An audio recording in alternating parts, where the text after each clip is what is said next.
Welcome back to Highly Respected. I'm your host, Scott M. Greer. Today we have got another great show for you, as always.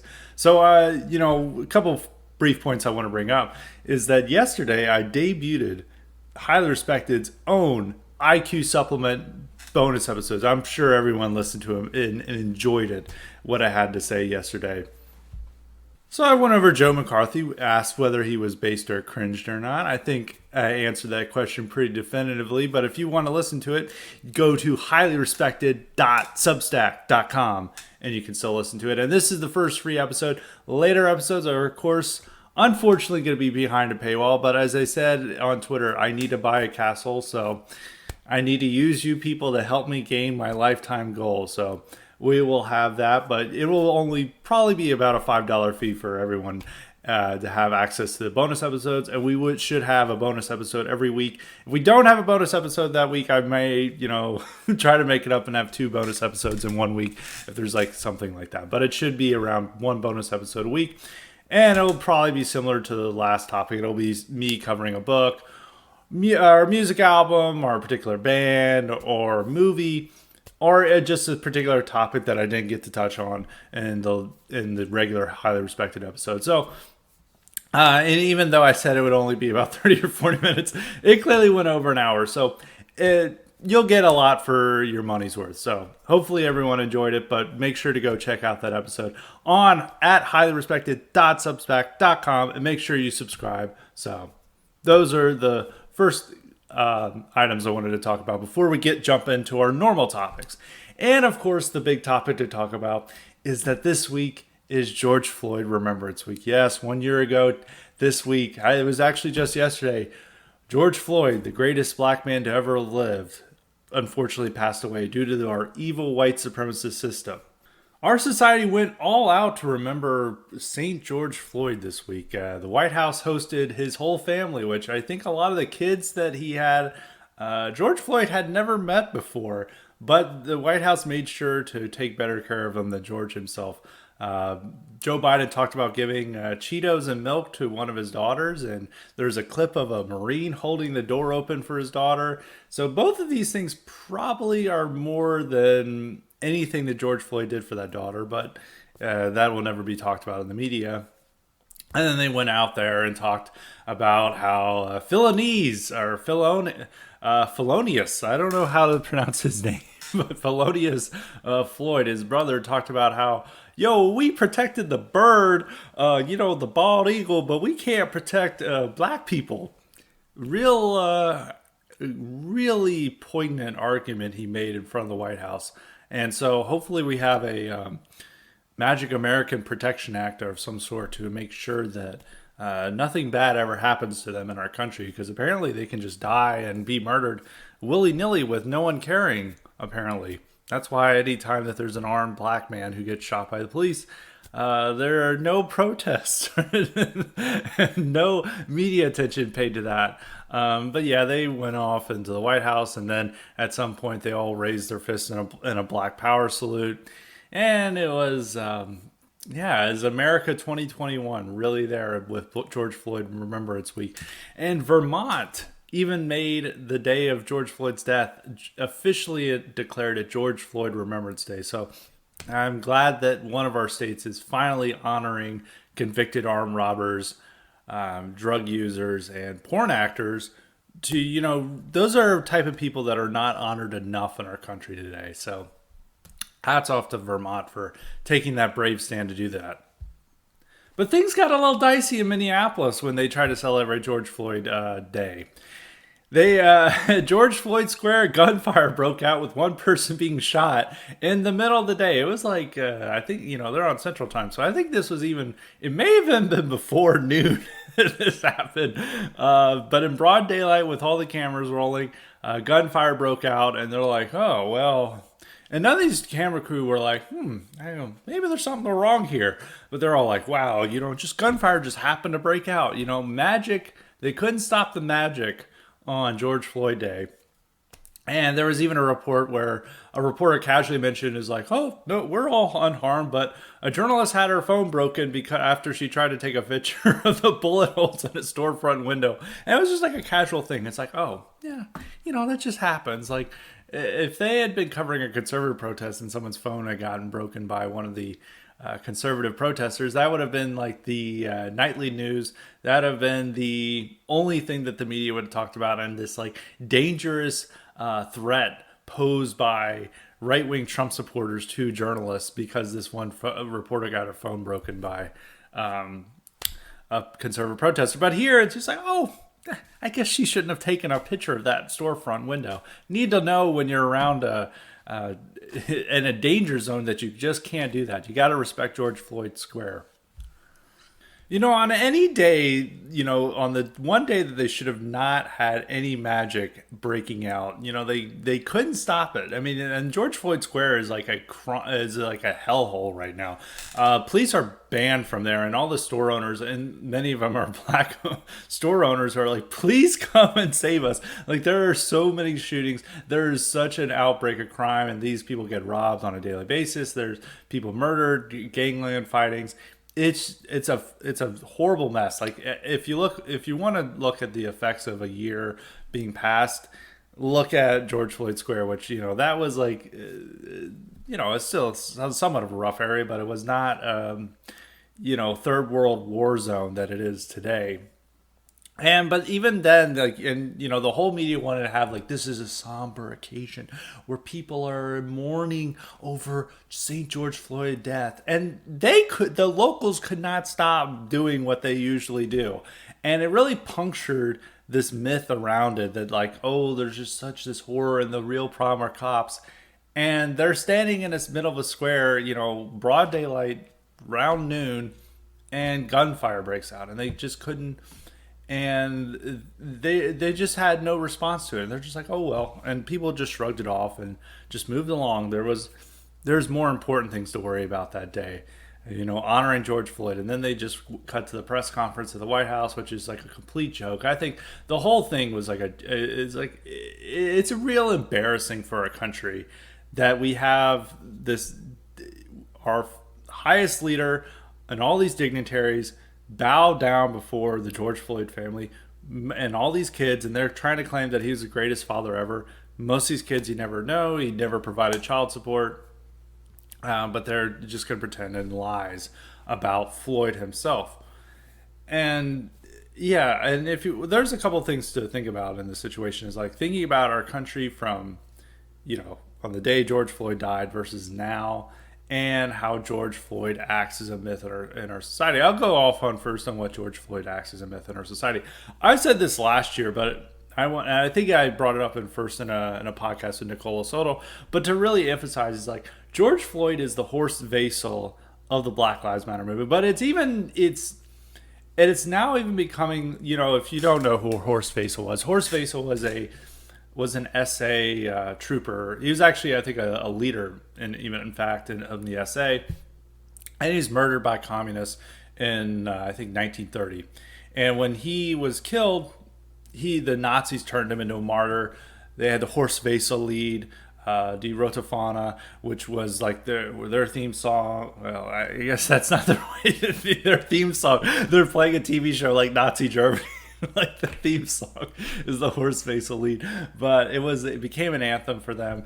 When they took power, it was played alongside Deutschland über alles, and it was a real functioning part of the Third Reich. And Horst Wessel was taught to school children in the Third Reich, and he was considered a hero.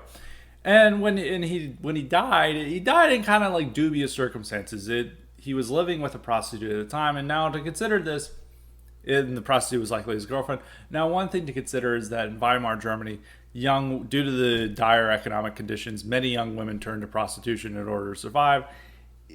Still, disreputable, but it's not a very different situation from like, being a sex worker in 2021 in America versus being a prostitute in Weimar, Berlin in 1930. And so,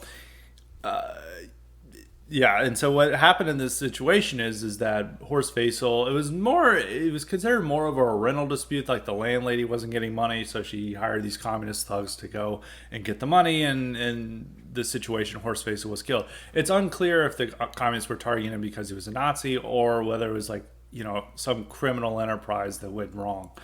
In any case, it didn't matter because the Nazis turned him into a martyr, and he was seen as this great ideal that you should live up to. And he was heroic and noble and brave. And he wrote up this terrific song that we now use as an anthem in our society. This is somebody that you should look up to. And so, in many ways, George Floyd is like Horst Faisal, even though I think, in terms of like Horst Faisal versus, the moral character of Horst Faisal versus George Floyd, there maybe some dispute there, but George Floyd himself was a convicted armed robber. He died in the circumstances of him being high on drugs and likely dying of a drug overdose, regardless of what the prosecutors in his murder trial said. That Derek Chauvin wasn't necessarily the cause of death, even though that's now what we're told to believe. It was likely that he swallowed all these drugs and he had a bad reaction, and that's why he couldn't breathe, and that's why he had a heart attack. But we're not allowed to, say that anymore, because we're just only allowed to believe that Derek Chauvin's knee was the only reason that he died. But it doesn't matter. So it doesn't, for the same, in both of these stories, the facts of the case don't matter. I mean, like the Nazis weren't talking about how Horst Faisal was living with a prostitute, and this was likely over a rental dispute, not due to his beliefs. They did. That's not what it matters. And it's the same with George Floyd. It's like, it doesn't matter that he's a convicted armed robber. It doesn't matter that he was like a drug user and that he was acted in pornography. All that matters is that he was this innocent black man who wanted to be a Supreme Court justice at age 46, and maybe it could have happened. And that's what his little school teacher told him, even though I doubt that he ever said that as a kid. And he was just trying to get his life forward, and things weren't going his way, and I'm not going to mention his drugs, and he was just trying to live his life, and then this evil white supremacist cop murdered him. That's the myth that carries on, and that's what's going to be passed down, and that's why we're now, even though George Floyd is just based on his background before his death, is a disreputable figure that we would never honor. We would not have a public Remembrance Day for. We would not be inviting his family to the White House. The White House wouldn't be like, sobbing over George Floyd's sacrifice for the cause. Or as Nancy Pelosi said after the murder trial, after the guilty verdict for Chauvin, we honor his sacrifice for civil rights. They wouldn't, his background would, be like, why are you turning this guy into a hero? But it doesn't matter. They need that hero. They need that martyr figure. And like Horst Faisal for the Nazis, he serves that role for Black Lives Matter. But it's now expanding beyond Black Lives Matter into American society. So it's much in the same way that Horst Faisal operated when the Nazis gained power. Is now school children learned about Horst Faisal, and they wanted to be like Horst Faisal. And that's likely what's going to be the case, in school textbooks for, the next years, maybe for the further future. I mean, they have Emmett Till, and George Floyd is going to be ranked alongside him as like a sign of like how evil, racist our society is, and all the things we need to do to accommodate this and overcome our evil systemic racism. And it's the same reason why the Tulsa race massacre is now becoming a big thing. And people are like, I was never taught this in school.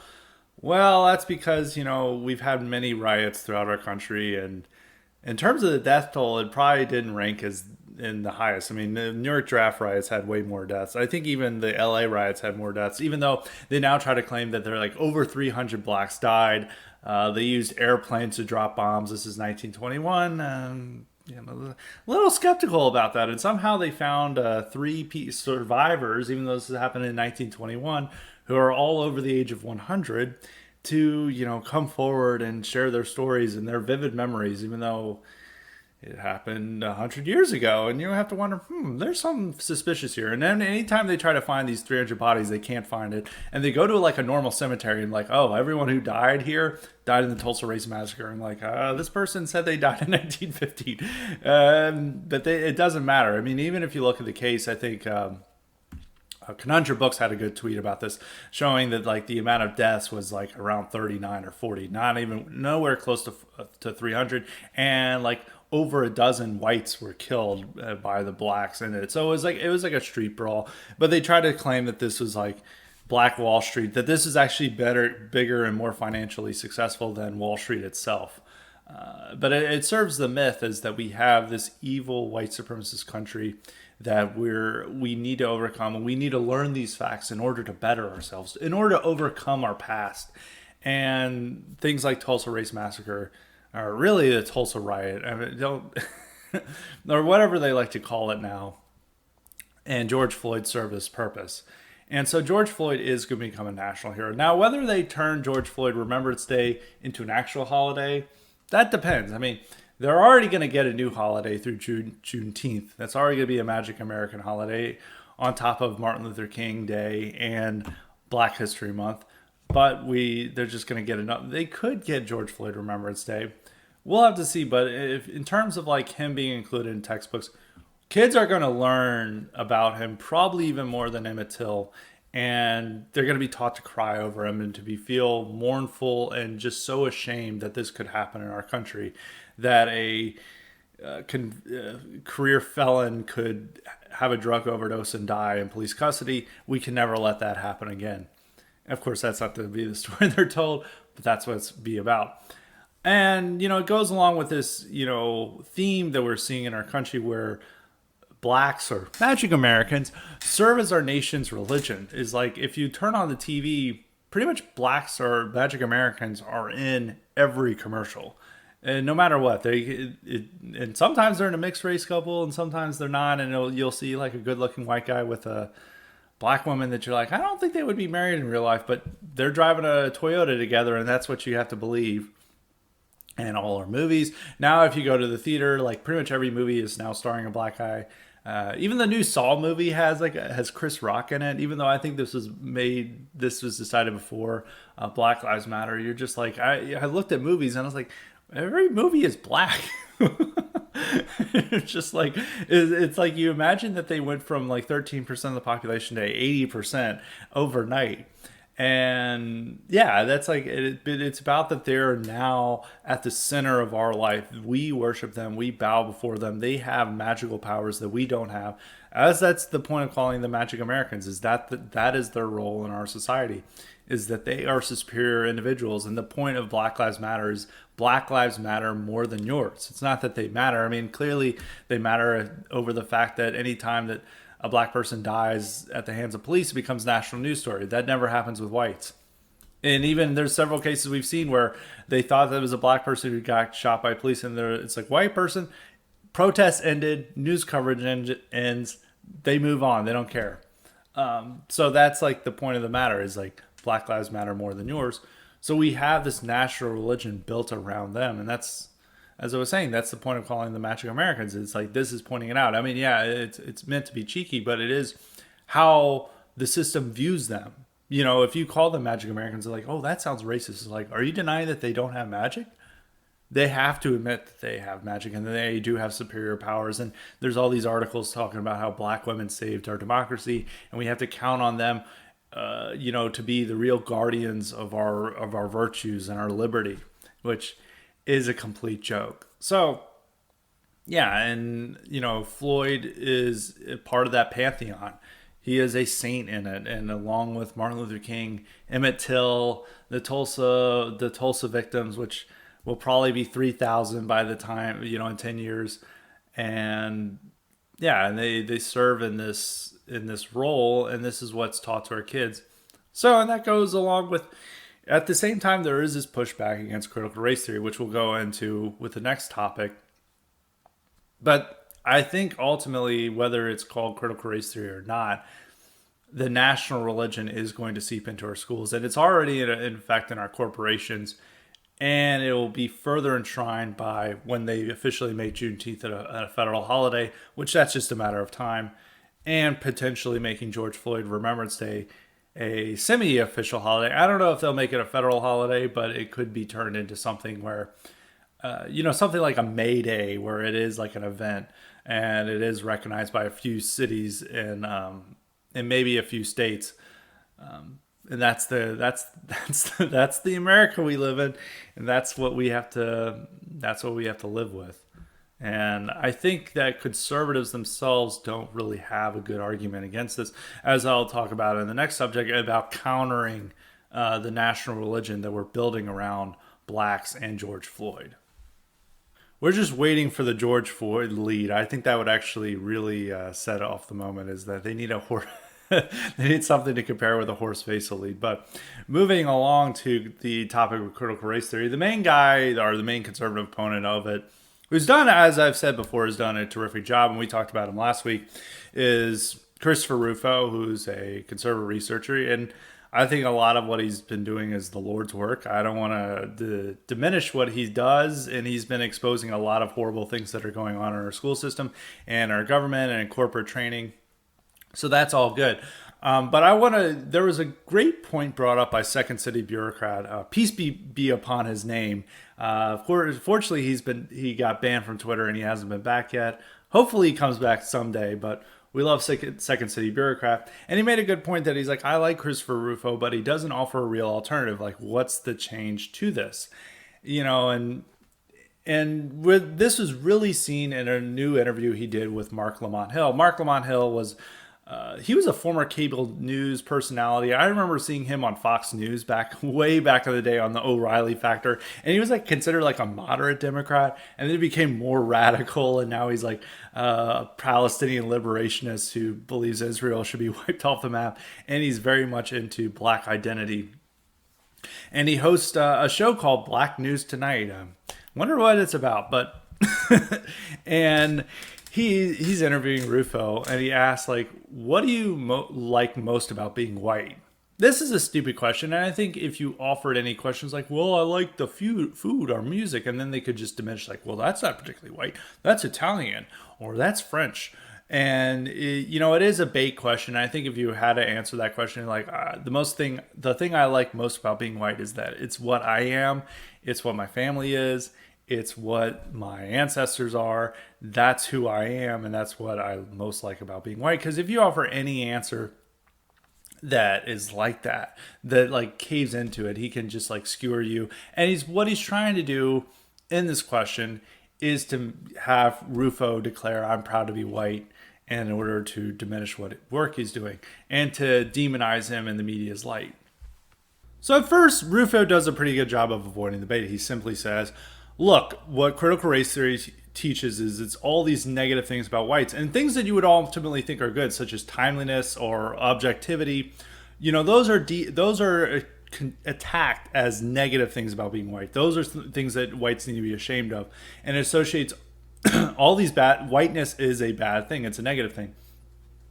So that's a pretty good answer. He doesn't fall for the bait. He's not saying like, oh, I'm proud to be white, because they want that clip. And even though it's like, why shouldn't you say that? But, playing the politics game, yes, he can't say that. And ultimately, he's more worth doing what he's doing now and like being like a goofy conservative than like moving into like, I'm proud to be white power.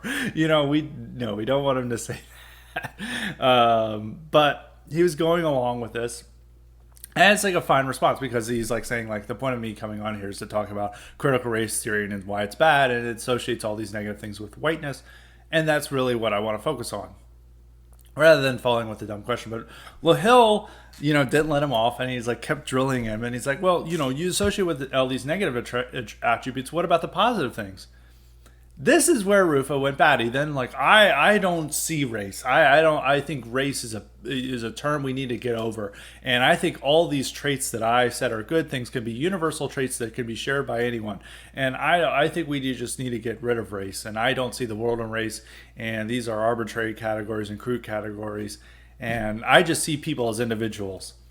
And Hill, to his credit, in the follow-up is like, well, that might be what you're seeing, but the rest of the world sees race as, who you are. And it was actually a somewhat surprisingly based take from Hill, even though it's, to promote a very negative cause, and he probably maybe not intended it to be the base take. But he was essentially arguing that, in the past 10 or 15 years, if you heard the left, is like, race is a social construct, doesn't matter, we just see each other as humans and as like individual people.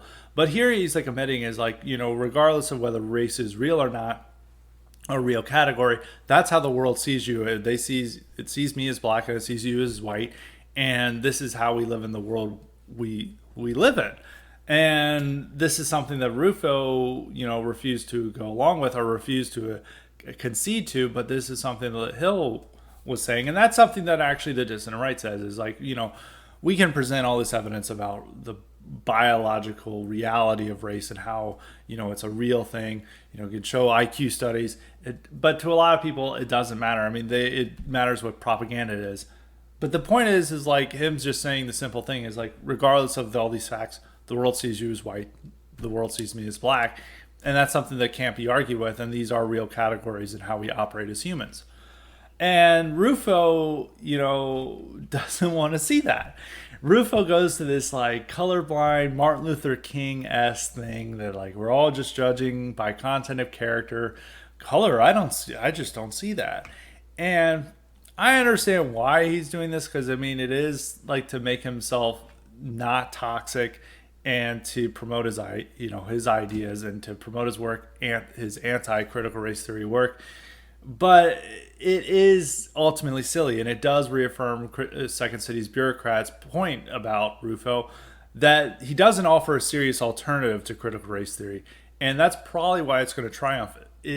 People don't want like it's talking about moving back like 10, 15 years. It's not about offering a serious alternative of like how we see American history. It's like, well, we're just all individuals that happen to come here, and we just thought about things and we came up with the Constitution as individuals, had no, heritage to draw on or no historical past or nothing to do with the rights of Englishmen. We just somehow thought, oh, these are good ideas. And us and another bunch of individuals got together and we drew up this country. And that's what they propose in discussing and into thinking about. Even though Rufo interacts with a lot of these people who are, as like I called, post-liberals new right, who always like criticize the Enlightenment and liberalism, he just falls back on liberal historiography. I mean, both in the broader term of classical liberal and like the more modern political term in America of how we use liberal. I mean, the solution to critical race theory and how history is taught is just to move back, to how textbooks of like the 1990s. It's not a real solution. And it was the same with their criticisms of the 1619 Project. They relied on these liberal historians who believe that, it's a dramatic overcoming of race and that, all these individuals just came together to form this great country. And we just need to focus on our founding egalitarian principles. And that's what should really unite us. They love that stuff. And even though these guys are like many of the historians who are criticizing the 1619 Project were demanding like Trump's impeachment or huge libtards, they thought they were great because they were making these criticisms of the 1619 Project, but it was from a very liberal perspective. So they don't really have an alternative. And that was found in the 1776 Commission, which pretty much all it relied on was Martin Luther King. It was talking about, it was demonizing like John Calhoun as the originator of identity politics. Once again, Democrats are the real racist. And that like this race essentialism was first articulated by racist Democrats. And it's like, okay, this is stupid. Please don't articulate this stuff. But that's what it all amounted to is like, oh, Lincoln, this, and the Gettysburg Address, and here's Martin Luther King's I Have a Dream speech. And that's pretty much all of American history right there. And we had equality at the beginning, and that's what made us different. And even in the 1776 Commission, it expressed that America is not like a real nation with a real people. It's just an idea. It's like, what the fuck is the point of this? Like that's already been the consensus for years. Like we don't need to hear this just from a conservative perspective or supposedly conservative perspective. And so, yeah, there's no serious alternative proposed here, and it's just moving us back in time to like the supposedly based 1990s way of viewing American history and how we taught school children. But if we want a real historical perspective of America and a real way of teaching kids, it has to acknowledge that race is real and that we were founded by white Englishmen primarily white Englishmen, and of course there were some other Northern Europeans there, and that's what gave America its character and its values and its traditions and its structure.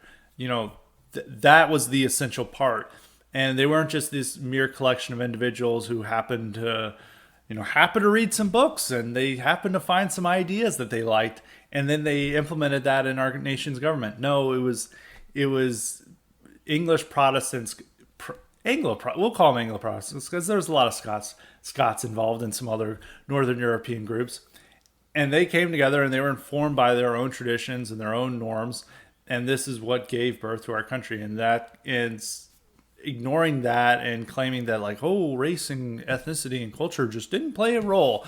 It's a joke. And that's something we have to acknowledge, and we have to actually offer a serious alternative to 1619 Project and critical race theory, besides just Martin Luther King. And right now, that's all conservatives argue. And it is shown in the Rufo interview with Mark Lamont Hill. And just to emphasize, his work is still great. His investigative work, his reporting is phenomenal, and he's doing great work. And I think it is really inspiring a lot of these normal parents who probably don't really care what argument is being used. They just know that this is anti-white and it's bad for their children. And even though Rufo is one of the people guilty of showing, trying to obscure the anti-white aspects, in his reporting, he does mention like all the terrible things these teachers want to say about white people. So his reporting is great. His opinion and analysis, not so great, as shown in that interview. And it does show the importance of us suggesting a real alternative that is both truthful and inspiring to, the historic American nation and the historic American people. And it's something that can unite these ordinary parents who are frightened by the anti-white racism that is going to be taught in their schools, and, shows them a different path that is different from, Martin Luther King and basically what liberal school teachers were teaching our kids when I was in elementary school. So moving along to the next topic is there's a curious argument that's now arisen among liberals, and it is that January 6th is worse than 9/11. You may wonder, how can that be? 9/11, 3,000 people died. It, shut down our economy for a few days, for like a week, and it frightened us, and it nearly wiped out Congress. How is 1/6 worse than 9/11? Well, they've come up with the arguments. There's this Huffington Post White House press correspondent, and this guy is like, I want to put this in fact, this guy is not meant to be an opinion columnist. He's meant to be a straight news reporter, because he's a White House press correspondent. You don't necessarily send like an opinion columnist there. It's not like, the New York Times is sending Maureen Dowd as the White House press correspondent, or Fox News is sending Sean Hannity as their White House press correspondent. You generally send somebody who's going to report straight news. But apparently straight news now means saying that 1/6 is worse than 9/11. And in his arguments, he was saying that 9/11 never threatened our existence as a democracy, even though there was a plane that was heading to the Capitol Hill, and a plane hit the Pentagon and and the Twin Towers. It was meant to handicap our economy, our military, and our political leadership. And it didn't turn out that way, but they just don't acknowledge it. It's like, oh, it's like 3,000 people died, but 5 people died, or they now add the officers, so 7 people were killed by the mob, even though none of them were killed, and 2 people took their own lives for unknown reasons or unclear reasons after the event. Of course, Brian Sicknick wasn't killed by the mob, and the other 4 people were a part of the supposed mob, and only one person was killed, and that was Ashley Babbitt. I had a tweet about that saying that only one person was killed in the riots. Everyone else died of natural causes. And I've been reported 3 times. I've had 3 emails from Twitter saying like, oh, somebody reported this tweet and we found no rule violation. And it's like merely me saying like, only one person was killed, and that was killed by a cop. And all the other people died of natural causes. Apparently that's a threat to, that's a call for violence somehow.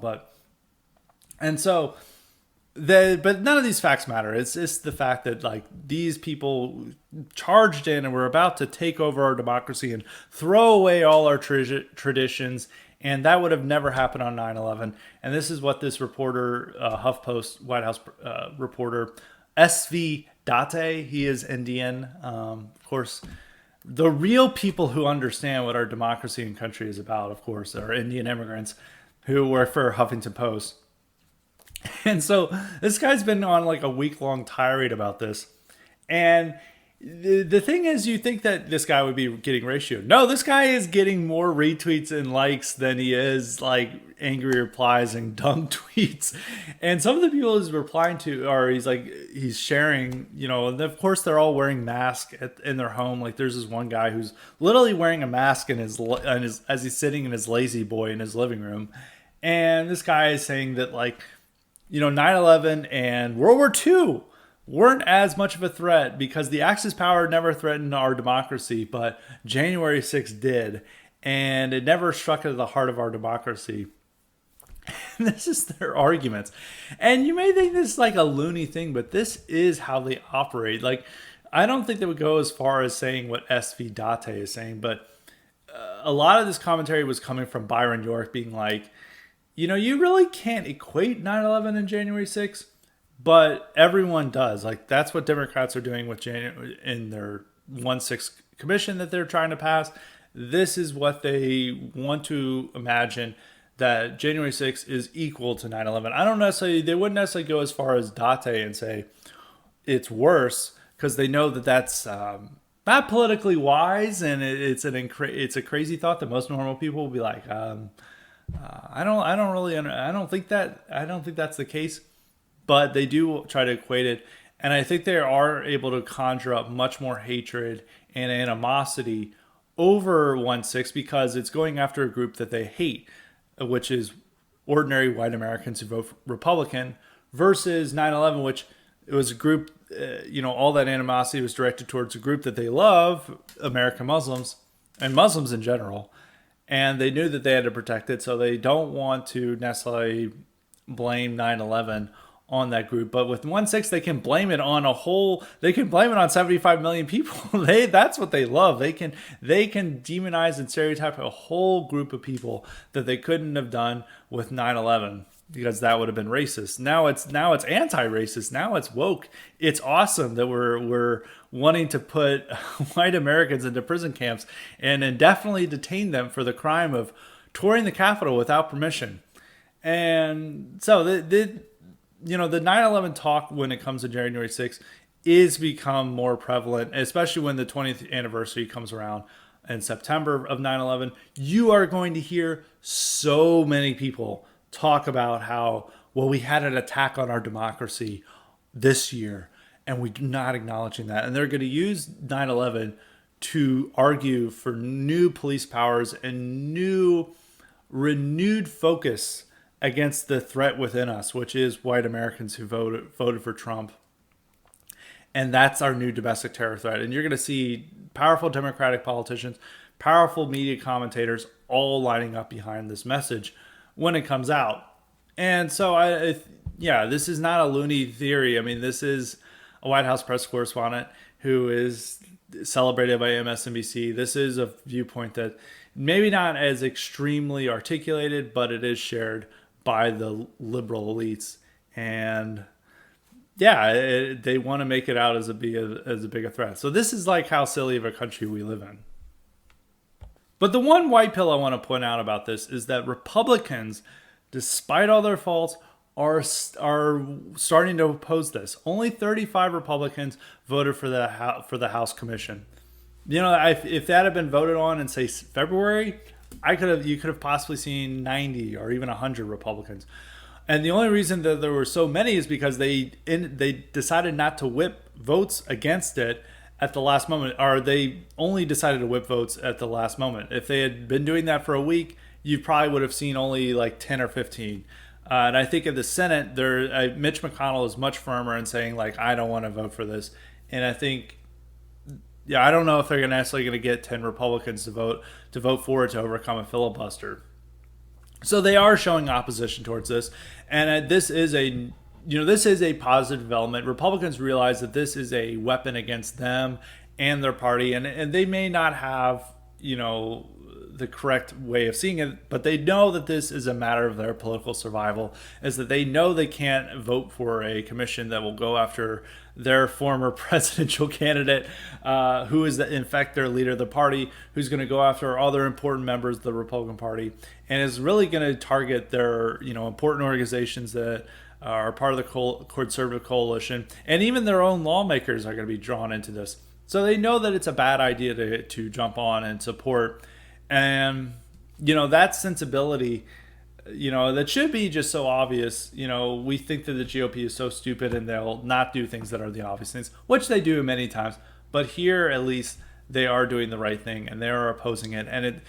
And the feeling that 1/6 was a minor event and it was primarily just Trump supporters touring the Capitol without permission, that's becoming more dogma among Republicans and conservatives, which is a positive thing, and it's a big change from what people were saying about it in January and February. So that's one thing to keep positive about. Yes, there's many joke things in our country, but at least Republicans are resisting it, but they should put more resistance into it.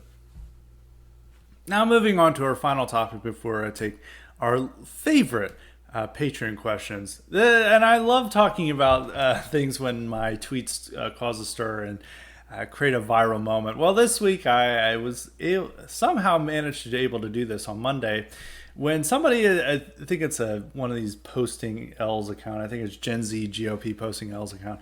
And they showed like some of their leaders. And one of their leaders, who is apparently a Gen Z female, she looks remarkably like she's close to her 40s. And I merely said, Gen Z GOP girl looking like she's Gen X. And apparently it was a direct hit because I got a swarm of angry Gen Z GOPers. And even there was a few people I would have defined as like new right wannabes or whatever, who were mad about my tweet. They're like, how dare you insult a woman's appearance? You're an adult and you're doing this to a young woman. She has a successful career. And what do you think you're doing? You're a creep. You're a creep. You're just a loser. And of course, as they always do when they see the height in IQ, they go into talking about my penis size and demanding to see my penis. And many of them were men who were demanding to see my penis. Happens all the time. Many such cases. And they're all getting mad and defending this young woman's honor from, me making an observation. It wasn't, it's just me making an observation. What's wrong about looking Gen X? Somebody needs to answer that. So there were several funny responses to this. And as always, I use my Twitter martial arts to knock them down with facts and logic and pictures of their own obvies. And certain enough, it worked. Most of the responses were kind of along demanding to see my penis siders, or saying you're insecure, you're a creep, and you're using people ad hominem attacks. That's a libtard strategy. And the only two responses I really want to direct is the people who are claiming that like you can't use ad hominem attacks. This is low. Focus on policy differences. And it's like, what do you think politics are? It's always been like these like. Anyone who ever says like this is an ad hominem attack, you can't use that. It's a dork. You need to ignore her. And it's like the nature of the internet. Like people say comments like this, and if you're just like going off on like how dare you say something like this is like against the law that you would even make this type of comment. That's stupid. And there were some of these people who were populist types who were getting in my mentions who were like, this makes no policy substantive or any type of argument. Like, well, what's the point here? And it's like, it's making good content. Come on, man. Just let it be. This is what it's about. And some people just don't want to accept that. They'll stay in their own ignorance. The other comment I want to say is that there's some guy who tries to claim he's like a Chad. I don't know, but I sometimes see him in my mentions, and he surprisingly has a lot of conservative people follow him. And he's like even though he claims to be a Chad and like this, he's touted himself for having a hot girlfriend. He's looks to be 5'4" and towards the pictures. Maybe he's an athlete, but being 5'4", that creates a certain psychological frame of mind for people. Anyway, this guy's arguments was claiming that, like, these guys are total, I would be up for the new right, which once again, I don't claim I'm new right, and I don't like the term anyway. I mean, the term is like populist Inc., and I'm clearly not populist Inc. These guys are like, I'd be up for the new right, but these guys are just so dorks who got bullied.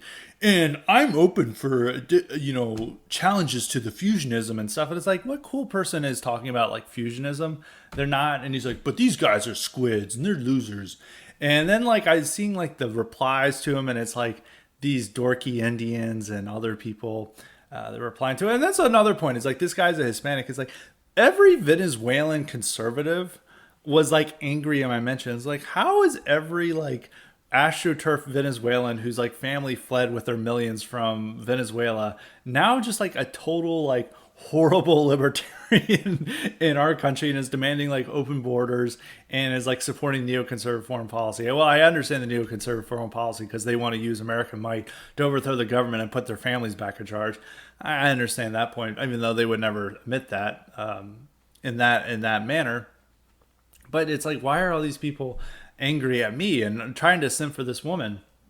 But in any case, in this point, there's kind of two arguments going on here. First off, it's like, it's funny that this guy is imagining that like real losers would ever say a negative thing about women, and that real chads are always respecting women regardless of who they are. And it's like, man, if you've ever been in a male group, whether it's a fraternity, you're in the locker room with your team, whatever group that's like full of guys who typically have high testosterone, display typical masculine traits, those, like, the things that are said about women are not repeatable and highly respected. I'll just say that. But it's like what Trump said when he was attacked for his grab him by the pussy mark. This is locker room talk. Yes, it's vulgar and it's not what you want to say in public, but what you say among men, it's not necessarily flattering about women. But there's this mindset among a lot of these simps that, oh, what men talk about is like, oh, this girl, she is so smart, she is career driven, I think she's got a lovely personality. Like, no fucking guy has ever said that. Like, it's talking about their figure.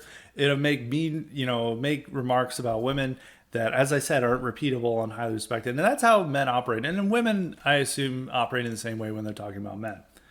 But there's a simp mentality that, we have to like banish that. And if anyone even makes these remarks in private, you have to be scolded and kicked out of the movement.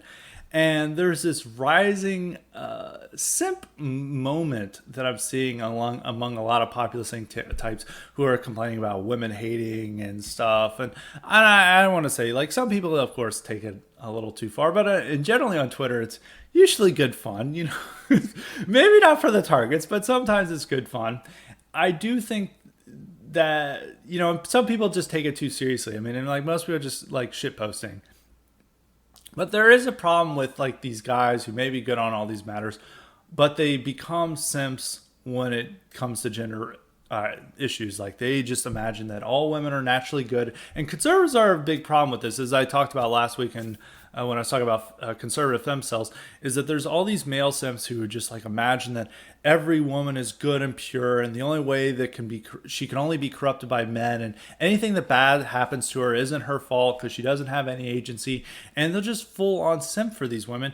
And there's no notion that there could be any type of skepticism to their character. And I want to argue that, race realism is important, but so is gender realism or sex realism.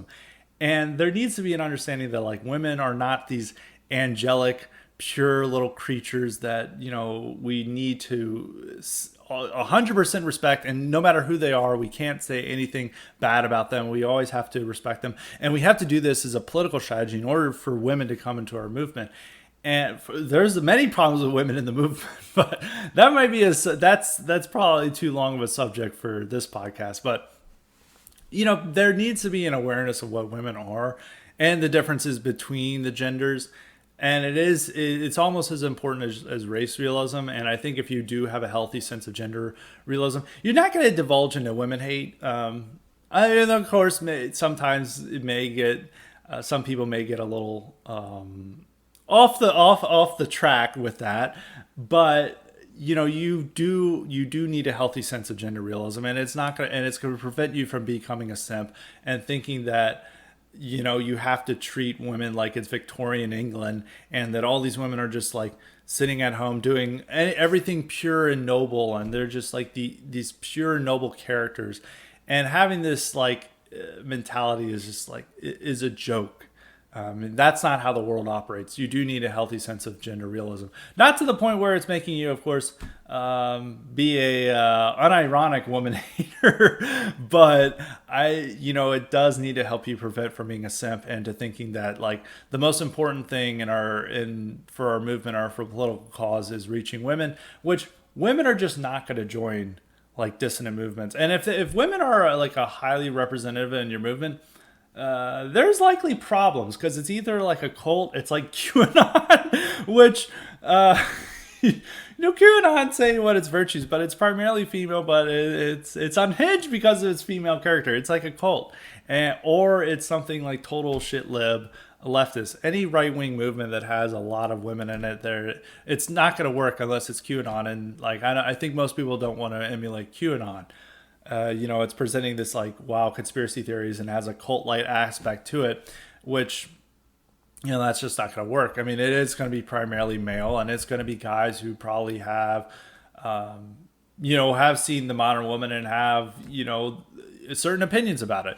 And I think telling them that they need to like be total women respecters is silly. And I do find that like it is a suspect trait to these men who are always demanding, like who are always whining about women hating and demanding respect, total respect, complete, unobjectionable, unquestionable respect for women. It's that's a suspect trait. I mean, of course, I'm not encouraging women hate or anything like that, but you do need you need a healthy level of skepticism about like what young women are like. Especially in our world today, and the differences between the genders. And the next point it was like talking about is like, well, if you want to attract cool chads like me, which this guy, seeing the picture, is not really a chad. I mean, he's like a normie. He's into sports, whatever.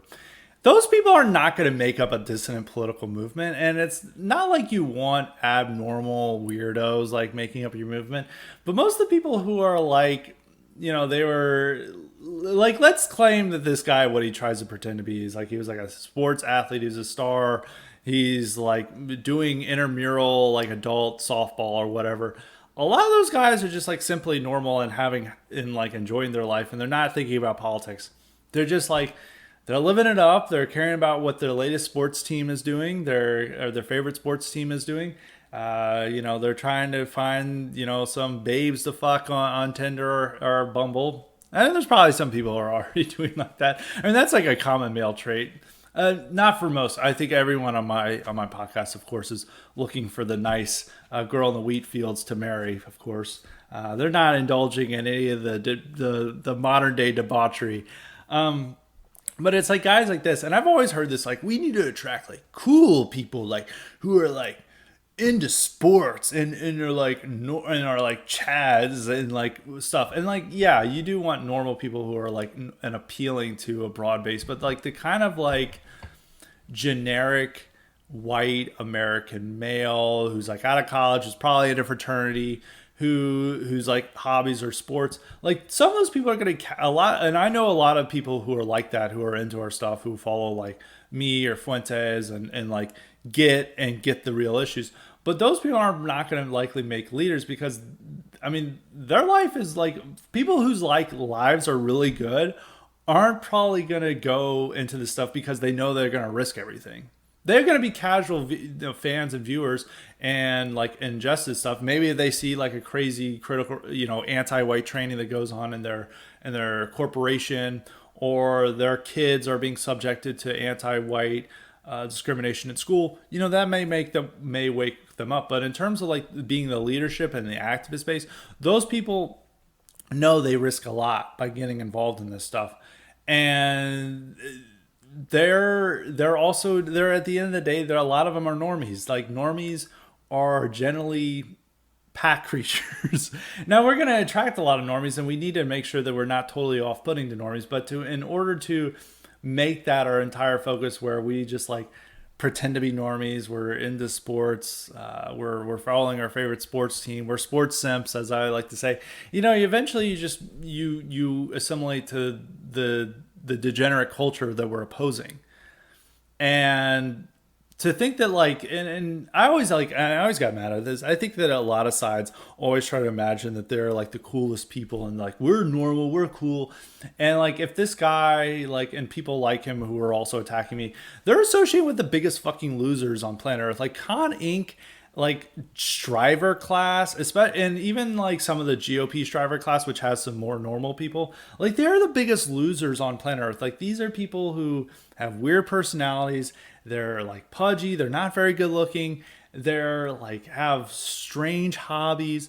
These are not cool people. And even like some of these guys who get involved, who may have like one semi person who would be considered cool by normies, they're still hanging out with dorks and losers. And to imagine that, okay, like Con Inc. is full of like Chads and normal people is a complete joke. Like I spent most of my career among them. I can confirm that these are not cool people. And a lot of the people who are going to be involved in our stuff are, in politics in general, it would be a little nerdy, a little bit different from the normie crowd, because normies ultimately just follow the herd. They follow the pack. If they're told that opposing critical race theory is racist, most of them are going to nod their head because that's what ESPN told them. And they follow whatever ESPN tells them. And that's why sports simps are so bad, because it's not like watching sports is not necessarily a bad trait. And sometimes I like watching sports. I like watching football, particularly college football. I know maybe not the best thing, but I do enjoy watching an occasional college football game. And it's interesting to follow sports. But if you watch ESPN, it's full on propaganda, and people accept this stuff wholeheartedly. That's why the people who get most mad at my tweets and are most insistent on believing Black Lives Matter have their favorite sports team in their bio, and they have as their cover photo their sports team winning the championship. That's what their identity is based around. They are pack animals, and they're the most receptive to propaganda. And you really do need to ignore some of these people who just want that to be our image, because that's just never going to be our image. It is a dissident movement. Some of the people are going to be off that we're going to have. Some of the people are going to be a little strange. Even though this guy's claiming that I'm a squid or whatever, it's okay, you're hanging out with this dude. You think this short Indian is a cool guy. Okay, if that's your standards, I'll gladly not live by them. The kind of concluding remark I want to say is that you go to war with the people you have, not the people you wish you had. And I see a lot of right-wing movements who always imagine that they have this fantasy subset of people who are listening to them. I see, a lot of people on the far right imagine that there's this Chad-based left-wing worker who's ready to fight for them. Usually that's not the case. And so other people are imagining that they have all these frat stars who are ready to rise up and fight for them. Even though I think we do have a lot of people who are in fraternities and who are listening to our stuff, particularly much more than it was when I was in a fraternity, where people were thinking Paul Ryan is cool. Due to Donald Trump, they now think that Trump stuff is way cooler. But to think of that as the core base is silly. That's not necessarily the army you have. So you fight with the army you have, and I don't necessarily, and compare it with people I was meeting 10 years ago versus now. There are way more normal people involved in this stuff who are having successful careers, or normal college students who are funny, have a certain degree of charisma, who are definitely not incels. And I think, in subscribing to this, notion that, this is all just bitter anger, incels is something that the left wants to believe. And if you ever look at the far left, it is people who would be incels without their politics. And that's why they go along with their politics is well, I'm a feminist, and hoping that they'll get laid by some 300-pound woman. Yeah, that's who you're following along if you're subscribing to these, to this notion, to this smear. I want to call it a smear, by agreeing with them. So you have the people you fight with the army you have. I think a lot of the people we have who are getting into our stuff are way more normal than they were 10 years ago. And there's way more of these people as well. A lot of people always like to say, it's like, oh, 2016, we had so many more people. We have way more people into our ideas right now than we ever did in 2016. And that's a point I really want to hit home. I mean, Tucker Carlson was not the number one cable news host in 2016. He had just gotten a cable news show at the end of 2016. Now he gets like over 4 million viewers per night. And a lot of those people are getting our ideas. There are even like the people, Nick Fuentes, no matter what platform he has, he's getting like 10,000 live stream viewers, even that it's like on his own streaming platform. So there are like way more people into this. And like, people's individual tweets are being taken more seriously now than they were. I think it was like a guerrilla activity that was going on in 2016 due to the nature of social media at that time before censorship really took in. We were able to do those activities. We're not able to do that now. And there's also the problems of, YouTube is no longer recommending our videos. We're no longer gaming the algorithms, but at the end of the day, way more people are aware of our ideas and way more people are believing our ideas than they were in 2016. So that's my white pill I want to give you. But and the final thoughts on the Gen Z GOP crowd. This is like the GOP striver dork class that is there, and there is this thin line between like never Trumpers and populist thing types. As I was noticing, like the people responding, is that some of the people respond, they have like George W. Bush Avi, and then another person respond, they have like a Huey Long Avi, and the Huey Long people would be populist thing types. I have a lot of thoughts about Huey Long, but that's probably gonna be a subject for an IQ supplement someday.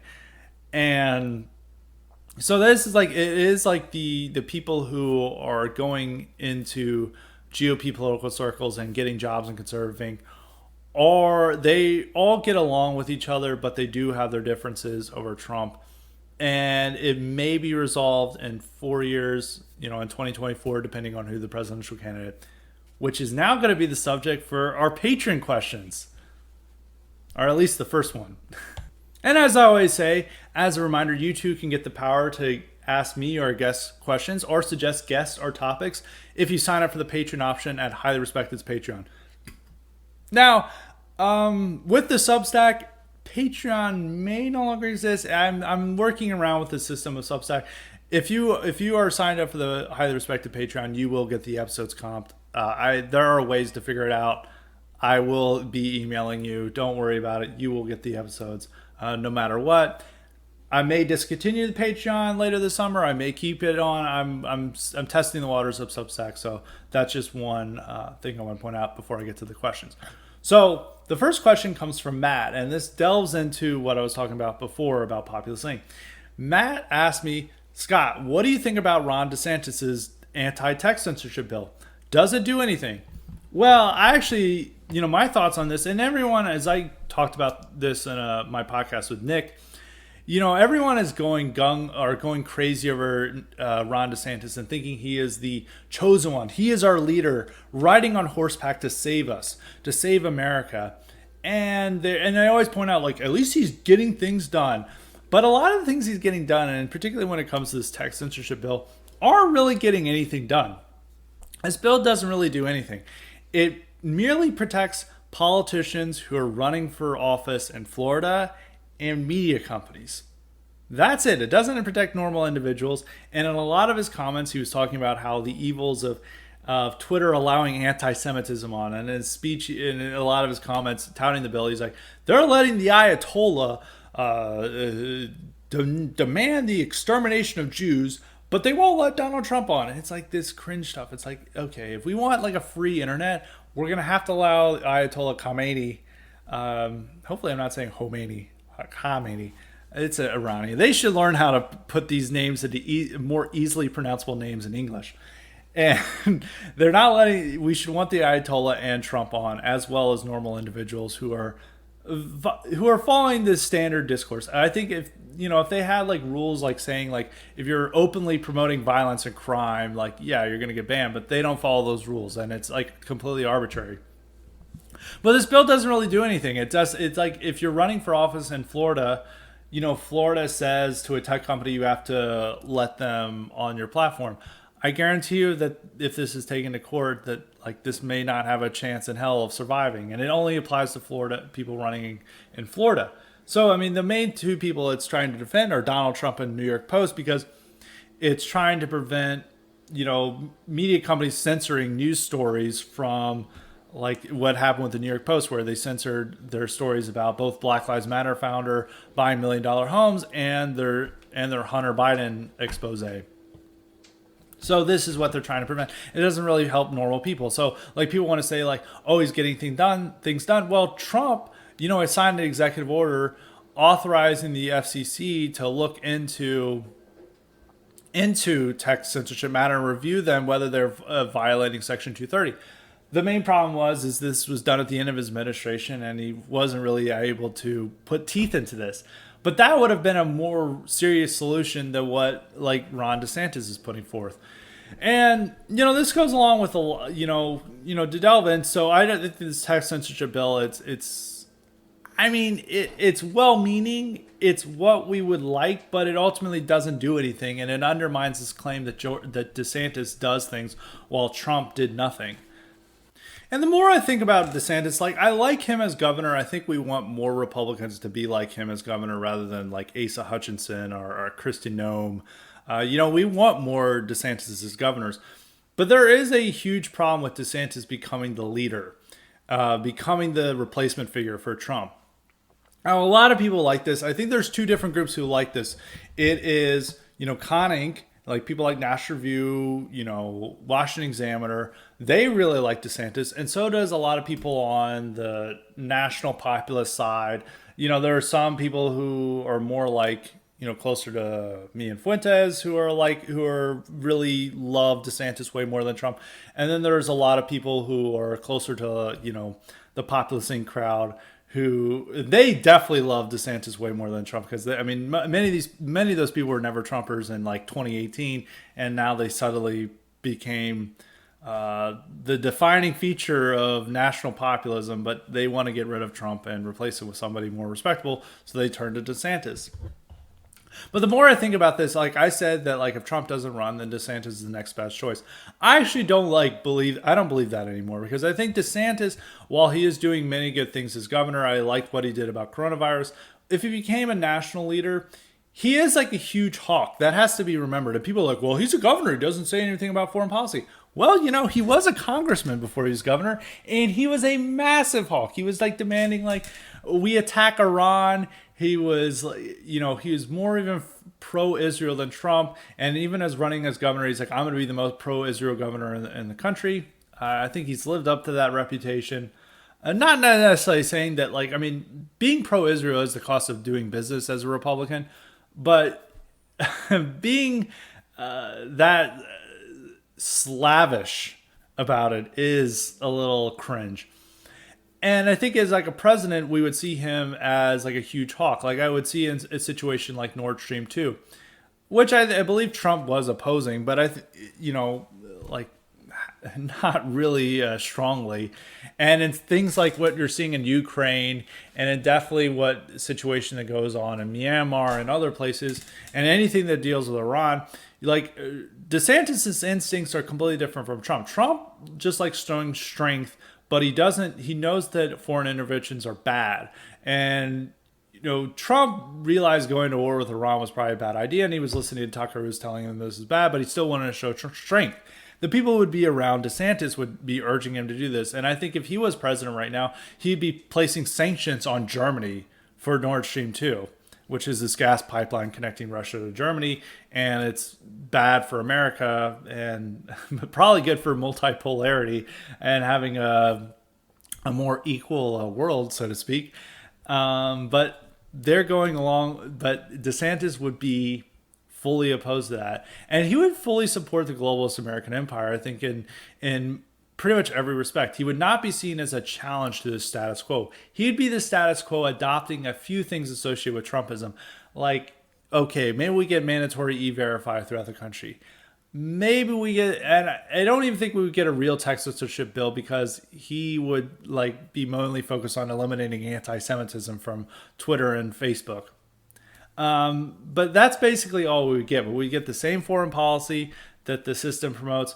We get, I think, even if with in terms of like the domestic war on terror that they want, I think DeSantis would give it to him. He would just separate, his supporters from the bad people, like the white supremacists, and be like, okay, no, these are just good meaning conservatives. These are the bad people we should go after. While Trump did acknowledge those people that the system wanted to go after as his supporters. Even at Charlottesville, he defended the people at Charlottesville because he saw MAGA hats there, and he, gave the most lame denunciation of his own supporters at January 6th, which he was done at the point, essentially at the point of a gun. I mean, he had no power to do anything to resist the demands that were placed upon him.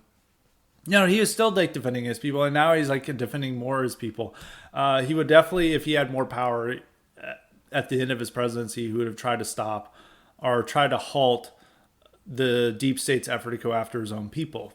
But he just didn't have that power at the time. I mean, this isn't necessarily a defense of Trump. It's just an acknowledgement of the situation. DeSantis, in my mind, would represent conservative Inc. adopting a few of the stylings of Trumpism and a few of the policies, but ultimately it'd be a return of George W. Bushism. The difference is it would be opposed to illegal immigration rather than trying to grant amnesty. And it would have a more hostile relationship with the press. I think that would be the only differences between it and George W. Bushism. I mean, this is a creature of the GOP system. He is a striver himself. I always have to be suspicious of strivers being the leaders. I mean, if you look at like Hawley, DeSantis, and Cotton, these are guys all Ivy League educated, who, and in DeSantis and Cotton's case, they both joined the military to further accentuate their credentials. There's something, off about those people. And you don't necessarily want them as your leaders because you want people who don't necessarily fully buy into the system. And even with Trump only got into the Wharton School of Business due to family connections, and he wasn't necessarily a part of the elite, and he always had this resentment over not being accepted by the elite, which is it turned out to be ultimately a good trait about him. And it's the same with Tucker. Tucker is a product of the elite, but he wasn't a striver. I mean, that's why he went to Trinity College rather than Harvard or Princeton. And, he, instead of going into a successful, waspy career, he became a journalist. And just because, they granted him more freedom. And that is somebody showing who wasn't fully buying into the system. So when it comes to the leader right now, it's not DeSantis, even though DeSantis is doing a good job. And if making DeSantis the leader is essentially conservative Inc. Of subverting Trumpism to its interests. It's taking a few things about Trumpism, a few of its stylings, a few of its policy ideas, but ultimately it's conservatism that Trump defeated in 2016, accepting a few of the things that Trump did, but it's ultimately not a challenge to the status quo. It's not a challenge to the globalist American empire. It supports it, and that's ultimately what DeSantis is about. And really, if the leaders you want right now are either Trump and Tucker, and for 2024, I really have to say it's either Trump or Tucker. I mean, I may like DeSantis running for president, but it's not something we're going to be really heavily invested in and really see as our guy. With Trump or Tucker, you see them as our guy. And I would say I would favor Trump over Tucker, as I've talked about in podcasts before. I think Tucker would really hate being president, just based on my interactions with him and people who know him. My interactions, of course, when I worked for him at the Caller, is that, and he's unlike Trump, he's a genuinely nice guy. He feels normal human emotions. He's like a normal person. Trump, for better or for worse, is not a genuinely good person, but you kind of want a sociopath type person as your leader, even though he has his faults. Tucker would also have his faults. But when it comes to running in 2024, or who is the leader, who is the central figure, it really has to be either Trump or Tucker. And right now, it's Trump and Tucker. Trump is number one, Tucker is the second. But, if Trump gets indicted, has to go to jail, or something happens to him, his health fails, and he can't run for president, it really has to be Tucker. otherwise, I mean, we'll have like some okay candidates who are saying things that we believe in, and it would certainly be better than what we have with Biden or Kamala, but they're not necessarily our guy. They're not our leader, and they don't fully represent us. They're just simply, a better alternative to what we have. So those are my thoughts. That was a long answer to a question, but hopefully that answered that. And I'm going to have a much shorter answer to this next question. This comes from Mr. Anonymous. He asks, Scott, what bands are you listening to a lot these days? Well, I'll keep this quick because we've gone over the normal allotted time for these episodes. I try to keep them an hour, but there's one band I've been really into lately, and it's Sentence. Sentence was a old school death metal band from Finland. They later transitioned to gothic metal, which the gothic metal is like a really misused term. It's really, the term it's used for is like these European melodic bands that kind of typically followed normal rock structures, and I guess they had some downbeat melodies and some depressive lyrics, but generally it was much more uplifting than what death metal and black metal was, and it wasn't following the type of song structure in death metal and black metal, which completely eschewed traditional rock song structure and focused on riffs, more focused on vocals and choruses and what is like called gothic metal. Some of the bands didn't even sound like they were much influenced by goth rock, which I like goth rock. Obviously, Fields of the Nephilim is my favorite band. But with Ascendance, I like their gothic metal period. A lot of gothic metal bands like really suck. Theirs is like really cheesy, and it's like arena rock, like suicidal stuff.